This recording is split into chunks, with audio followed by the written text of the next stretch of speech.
Ok, ahora continuamos con el pasado simple, pero en este caso vamos a trabajar no solo con el verbo to be, sino con el resto de los verbos, que básicamente el resto de los verbos no se conjugan de la misma manera que el verbo to be. Siempre dentro del pasado simple, o sea, acciones que ocurrieron en el pasado. En el afirmativo vamos a tener que tener en cuenta dos clasificaciones de verbos, verbos regulares y verbos irregulares. Con los verbos regulares se forma el pasado, a ese verbo le tengo que agregar una AD, una ED o cambiar la Y por I latina y agregar ED. ¿Estamos? De esta manera yo convierto un verbo o lo convierto al pasado. Por ejemplo, tengo el verbo work, le agrego la ED y lo convierto al pasado. ¿Estamos? I work, yo trabajo. I worked, yo trabajé o yo trabajaba. ¿Estamos? Ahí tienen un ejemplo. Y después vamos a tener los verbos irregulares donde el verbo puede cambiar o no. O sea que la estructura del verbo puede cambiar o no, pero de manera aleatoria. O sea, no hay una regla que yo pueda seguir para saber cómo cambia, sino que tengo que aprenderme ese cambio del verbo. Por ejemplo, el verbo go, el verbo ir, es un verbo irregular que va a cambiar su forma. A went. Entonces, por ejemplo, ahí tengo el ejemplo que dice she went on holidays. Ella se fue de vacaciones. O ella fue de vacaciones. Last weekend, la semana pasada. O el fin de semana pasado, perdón. Bueno, ahí vamos a tener ejemplo de cómo vamos a cambiar. En el caso de los verbos regulares, si termina en E el verbo, voy a tener que agregar solamente la D. Por ejemplo, live, lived.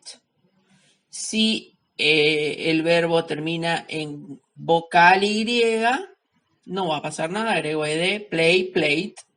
Y si termina en consonante Y, voy a tener que cambiarlo, voy a tener que cambiar esa Y por I latina y agregar ed. Study, studied. ¿Estamos? También tenemos la finalización consonante, vocal, consonante, que va a duplicar esa consonante antes de agregar la ed, esa última consonante. ¿Ok?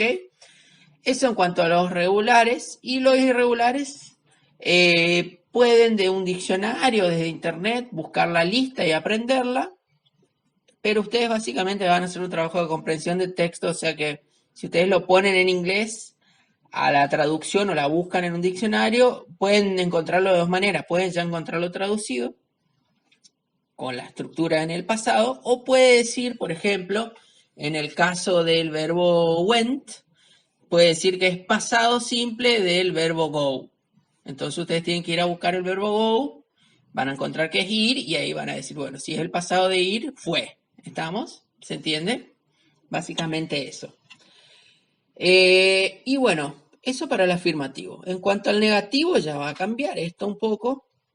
Me olvido de agregar la ed y empiezo a utilizar auxiliares como lo hacía en el presente simple. ¿Se acuerda que en el presente simple el auxiliar era el do y el das? En este caso el auxiliar va a ser el did, o sea, el verbo do en pasado, básicamente. ¿Estamos? En el negativo voy a utilizar didn't. ¿Estamos? O did not. Por ejemplo, I didn't work in a hospital. Yo no trabajé en un hospital. She didn't go on holidays. Ella no fue de vacaciones.